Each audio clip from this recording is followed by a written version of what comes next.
মেয়েকে স্কুলে পাঠিয়ে দিয়ে মনটা অনেকটা খারাপই লাগছিলো, জানি না কেন। তাও ঘরে সমস্ত কাজ করছিলাম, কাজ করতে করতেই দেখো আমি ভাবলাম কি লঙ্কার চারাগুলো তোমাদের দেখিয়ে দিই, একটু বড়ই উঠেছে। আর আজকে তো দেখলাম ওর ফুলের কলিবি চলে এসেছে ছোটো ছোটো, তোমাদের নেক্সট ভিডিওতে দেখিয়ে দেবো।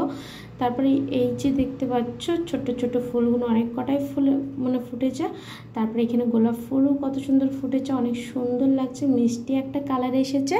তো এইসবগুলো করতে করতে কাজগুলো সেরে নিতে নিতে ভাবছিলাম যে একবার স্কুলে ফোন করে জানবো, আর তার আগে কি হলো কি আর বলবো তোমাদের, তোমরা আগে দেখতে থাকো, অবশ্যই জানতে পারবে।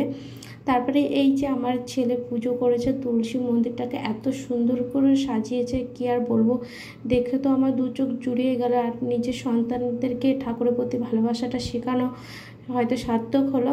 তারপর এই যে ছেলের জন্য আর আমার জন্য চা করে নিচ্ছিলাম আর ব্রেড সেঁকে নিচ্ছিলাম। কেন কি জানো, আমার বিস্কুট খেতে না মোটেও ভালো লাগে না, কেন জানি না, বিস্কুট খেতে ভালোই লাগে না। তারপরে এই যে আমি চলে যাচ্ছি রিক্সায় করে, কেন কি আমার মেয়ের শরীরটা প্রচণ্ড খারাপ।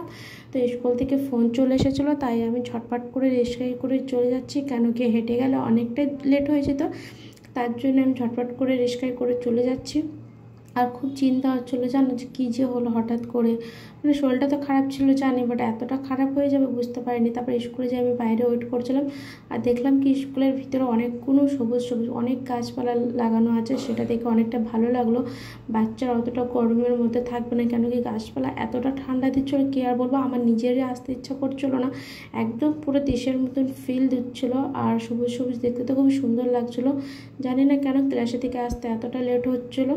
তারপরে এই যে আসার পথে একটা বাদাম কিনে নিয়ে এসেছিলাম, আমাদের ওখানে তো এটা বাদাম বলে, তোমাদের ওখানে কি বলে এটা অবশ্যই তোমরা কমেন্টে জানিও। প্রায় এটার যা দাম নিল তোমাদের আর কী বলবো, দাম জানতে হলে তোমরা আমার শর্ট ভিডিওটা দেখে আসতে পারো, তাহলে দামটা জেনে যাবে দিল্লিতে কত দাম নিচ্ছে। আর হ্যাঁ, কালারটাও খুব সুন্দর ছিল, মিষ্টিও ছিল খেতে। তারপরে কিছু রসুন এনেছিল আমার বড় অনেক কটাই, তাই আমি রোদ্দুরে দিয়ে দিয়েছিলাম, কেন কি প্যাকেটে রাখা ছিল তো একটু ঘেমে ঘেমে গিয়েছিলো, তো ওটাকে রোদ্দুরে না দিলে নষ্ট হয়ে যেত। তাই আমি আর কি করলাম, আমি রোদ্দুরে ভালো করে শুকিয়ে নিয়ে এটাকে রেখে দিচ্ছি একটা গামলায়, এটাতেই থাকবে পেতে, কেন কি অনেকটাই রসুন আছে, আলাদা কোনো জায়গায় রাখা যাবে না বলে একটাতেই রেখে দিলাম। তো কেন আর এখানে যা প্রচণ্ড গরম পড়েছে হঠাৎ করে, তোমাদের আর কি বলবো, মানে আমি তো ভাবছিলাম দিল্লিতে গরম ঠান্ডা পড়ায় হয়তো বন্ধ হয়ে যাচ্ছে, মানে ঠিকই মৌসুম পাওয়া যাচ্ছিলো, বাট দুর্গাপুজোর আগে আগে যে এত গরম দিচ্ছিলো কি আর বলবো, মানে এটা ওতে যেতেও ভয় লাগছিলো। আর এত গরম মানে পাখা বন্ধ করলেই ঘেমে স্নান হয়ে যাচ্ছি।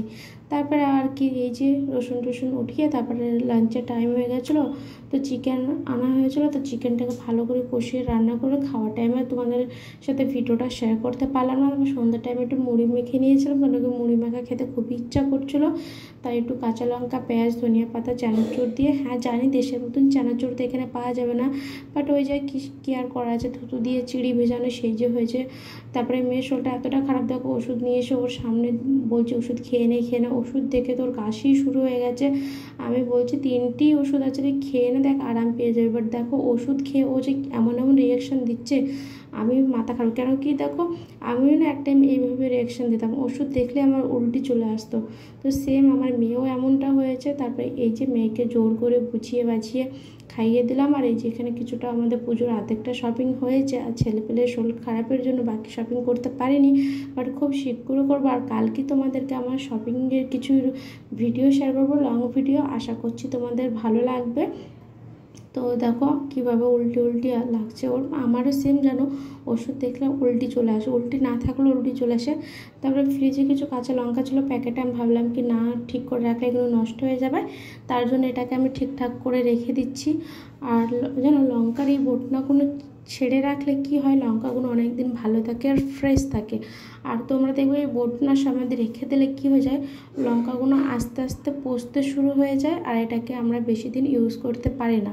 তো এর চেয়ে আর একটা ভালো উপায় আছে কি জানো, লঙ্কাগুলো তোমরা এইভাবে ছাড়িয়ে নিয়ে একটু ধুয়ে একটু টিস্যু পেপারকে একটু শুকনো কাপড় দিয়ে এটাকে মুছে রেখে দিলে, আর নিচে একটু টিস্যু রেখে দিলে লঙ্কাগুলো আরও ভালো আরও ফ্রেশ থাকে, অনেকদিন তোমরা ইউজ করতে পারবে। তো আমার হাতে যত টাইম ছিল না, ঝটপট করে কাজগুলো সারছিলাম, কেন কি আজকে আমার শরীরটা খারাপ লাগছে, কেন কি জানি না, কিছুদিন ধরে ওই যে আমার টাইফয়েড হয়েছিল, টাইফয়েড হওয়ার পর থেকে আমি পায়ে না কোনো এনার্জি পাচ্ছি না, পায়ের মধ্যে সকল সময় বিনবিন বিনবিন করছে, কেমন যেন একটা পাটা লাগছে যে আমি মানে কিছু ফিলই করতে পারছি না, জানি না কেন হচ্ছে। তোমরা কেউ জেনে দেখলে অবশ্যই কমেন্ট করো, কেন কি আমার না ভীষণ ভয় পাচ্ছে যে কেন এটা আমার সাথে হচ্ছে। দেখো আজকে 1-2 মাস হয়ে যাচ্ছে, মানে আমার ঠিক হওয়ার নামই নিচ্ছে না। টাইফয়েড হওয়ার আগে থেকেই হচ্ছিলো, টাইফয়েড ঠিক হয়ে যাওয়ার পরেও মানে আমার সাথে এটা হচ্ছে। আমার না ভীষণ ভয় পাচ্ছে যে আমি আমার পাটাকে না হারিয়ে ফেলি। তো যাই হোক, তারপরে ছেলের জন্য একটু ভাতটা একটু ভেজে দিয়েছিলাম, কেন কি আমার ছেলের এটা খেতে খুবই ভালো লাগে, ও প্রায় প্রায় এটাই নিয়ে যেতে চায়। আর ওর নাকি বন্ধুরাও ওকে বলে যে এই জিনিসটা খেতে অনেকটা ভালো হয়, তুই বানিয়ে নিয়ে আসবি তোর মাকে বলে। তো যাই হোক, তারপরে এই যে বিস্কুটটা বারবার নিয়ে আসা হয়, বারবার কৌটোতে না রাখলে ছেলে মেয়ে খেয়ে বাইরে রেখে দেয়, কেমন যেন একটু হয়ে যায়। তো তার জন্য আমি এটাকে আজকে কৌটোতে ঢেলে নিচ্ছি, কারণ কি বড় বকা দিয়ে দেয়।